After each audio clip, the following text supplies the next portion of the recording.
विद्यार्थी मित्र हो, मागच्या तासामध्ये आपण बघितलं की शालूचा भाऊ तिला सांभाळण्यासाठी असमर्थता दर्शवितो आणि त्याचबरोबर आता तुला तिसऱ्या लग्नासाठी तयार व्हावं लागेल म्हणून धमकावतो आणि जर तू तयार झाली नाहीस तर मात्र तुला घराबाहेर जावे लागेल अशी तिला धमकीही देतो. परंतु नीलवहिनी पाटलीनबाई मात्र या शालूच्या पाठीशी राहते आणि जर तुझ्या मनात असेल तरच तू लग्नाला तयार हो, जर तुझी इच्छा नसेल तर तसं स्पष्टपणे सांग, मी तुझ्या पाठीशी आहे असं म्हणून तिला धीर देण्याचा प्रयत्न करते. आणि आता शालू काय निर्णय घेणार या संबंधी सगळेजण वाट पाहतात. शालूचा हात थरथरला. आत्तापर्यंत कोणाच्याही मायेची ऊब आपल्याला मिळत नव्हती. तिला कितीतरी मोठा आधार वाटला. तेवढ्यात पाटील म्हणाले, शालू, तुला आतापास्तोर ठावं झालंच असेल, इथं तुला विचारूनच पुढचं करणार आहोत. तुझी नको असेल तर लग्न होणार नाही, पण तुला माधूपासून तरी वाहिलं व्हावं लागेल. असंच दिसते. आता दुसरी कोणतीच वाट दिसत नाही. तसंच त्यांचं लग्न बी जमत नाही. पाटलाचं बोलणं संपण्याआधीच रामू कारभाऱ्याचा जिगरी दोस्त रावसाहेब म्हणाला, घरात रांडव नणंद असल्यावर कोणी पोरगी देईल हो याला. सगळ्यांनीच होकारार्थी माना हलवल्या. तितक्यात आणखी कोणाचा तरी आवाज आला, माधू आता त्यांचं पुढचं बघल की बहिणीचं फाटकं लुगडं शिवत बसेल हो. शालूच्या कानात मिश्किलपणे हसणारे आणि फुकटात सल्ले देणारे अनेक आवाज येत होते. आता काय तर ठरवा बघा, नाहीतर हे बिन लग्नाचा असाच राहील. ठरवा काय? रामू कारभाऱ्यासंग लगीन लावून द्या, त्याला भाकरीचा आधार होईल, तिला नवऱ्याचं राहायला घर मिळेल. एवढ्या मोठ्या मनाचा माणूस भाची बी देतोय, पोरीला लागेल तेवढे पैसे बी देतोय आणि हिला घरातही घेतोय. अजून काय पाहिजे? चर्चा चांगलीच रंगात आली होती. पाटील शालूच्या निर्णयाची वाट पाहत होते. ती काहीच बोलली नव्हती. माधू चवताळून उठला आणि म्हणाला, पाटील, हे लग्नाला तयार नसल तर घराचे दरवाजे कायमचे बंद झाले. हिच्यासाठी हिचं घर बसवण्यासाठी माझ्या घराचं आधीच कंबरलं मोडलं. माझा बाप खचून अंथरुणाला खेळला. माय डोळ्यांच्या पाण्यासंग भाकर खाते आहे. माझं तर विचारूच नका. सोयरा कोणी पोरगी द्यायला तयार नाही. आता हिचा परतपाळ करायची ताकद माझ्यात नाही. कुठं बी जा म्हणावं, चारी रस्ते मोकळे तिच्यासाठी. शालू कवरीबावी झाली. सकाभाऊ टोकाला गेल्याची भावना सुई टोचल्यागत वेदना खोल काळजात गेली. पार्वताबाई तर आपल्याच पोटच्या 2 लेकरांची पंचायत बघून बुडापासून हादरून गेल्या. तितक्यात नीलवहिनी म्हणाल्या, माधू, अरे बहीण आहे तुझी, एकाच मायबापाची लेकरं तुम्ही, दुखानं भाजलेली पोर आहे ती. माहेरानं सावली द्यायचं नाही तर कुणाकडं बघावं तिनं. तिने कोर्टाची पायरी चढली तर अर्धा हिस्सा गपगुमान तिला द्यावा लागेल. तेवढ्यात पाटील समजावणीच्या सुरात म्हणाली, शालू, तुझ्या दुःखाची जाण आम्हाला समजायला हाय. तू आमच्या गावाची बायलेख आहेस. मला वाटतंय डोसक्यावर अक्षता पडेपर्यंत लेख माहेरात शोभून दिसत्यात. एकदा का मुलीनं उंबरा ओलांडला की ती परक्याचीच झाली.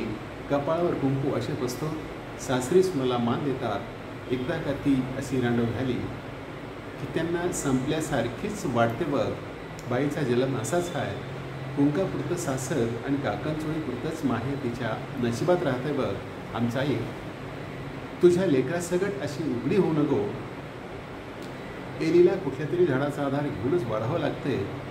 शालूनं खालची मान वर केली. नीलवहिनीचा हात हातात घेतला व मोठ्या धीरानं म्हणाली, आता पस्तोर भोगलेल्या दुःखानं मला हेच शिकवले की कुंकापुरतंच नांदणं आणि चोळीपुरतंच माहेर. म्या भावाच्या सुखाड येत असेल तर मी तुम्ही म्हणता तसं करायला राजी आहे. पर शालूचा अर्धा होकार मिळताच माधू जोरात म्हणाला, पर अजून काय पाहिजे तुला? शालू पुन्हा गप झाली. नीलू वहिनी म्हणाल्या, बोल शालू, तुझं जे म्हणणं आहे ते सांगून टाक. शालूनं मानवर केली व एका पक्क्या निर्धाराने म्हणाले, मी लग्नाला राजी हाय.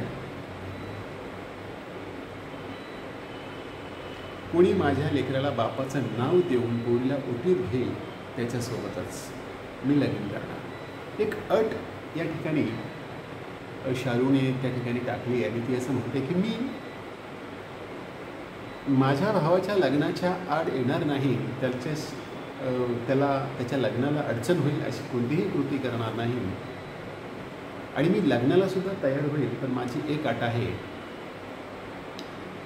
की माझ्या मुलीला जो स्वीकारायला तयार होईल किंवा तिला बापाचं जो नाव देईल त्याच माणसाशी मी लग्न करायला तयार होईल अशी ती एक अट टाकते आणि सगळ्यांनाच बुचकळ्यात पाडायला भाग पाडते.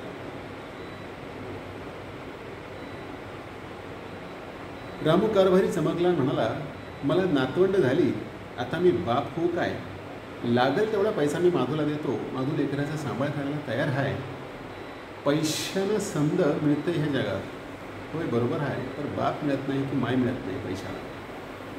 कोणती बी बाई नवऱ्याची लेकरं आपली करल, कोणती बी बाई नवऱ्याची लेकरं आपलं करल, पण बायकोचं लेकरं जवळ करणारा माणूस ह्या जगात पैशानं बी मिळत नाही.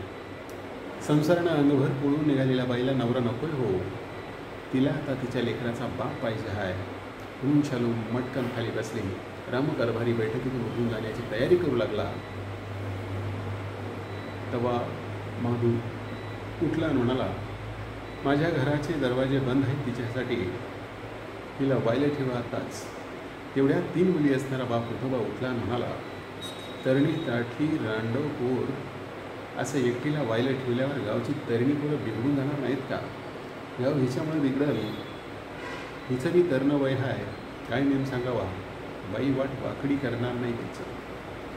सगळेजण आता नाना तर्क करू लागले. पाटील पुन्हा शालूला म्हणाले, शालू मग अखेरीचं काय, तो तुझा विचार सांग आता.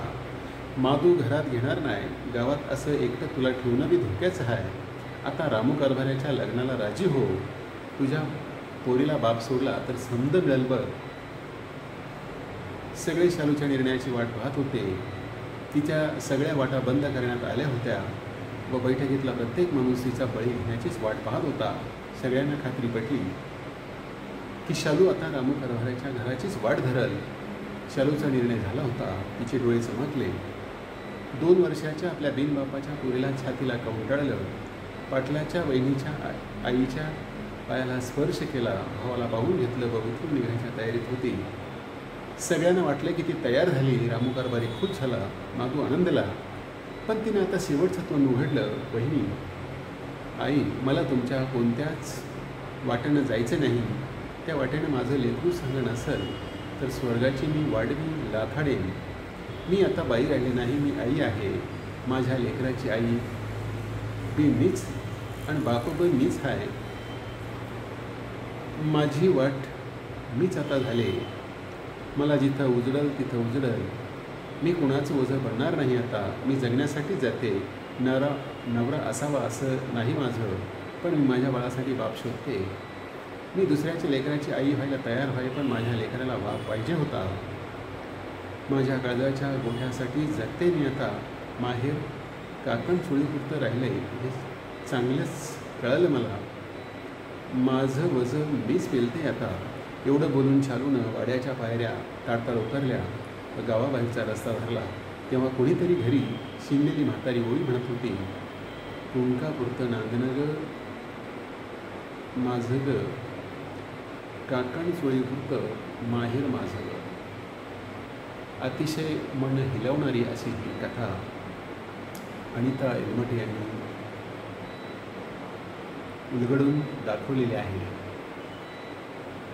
स्त्रियांच्या दुःखाची जाणीव खऱ्या अर्थाने अनिता एलमटे यांनी या शालूच्या माध्यमातून अधोरेखित केली आहे.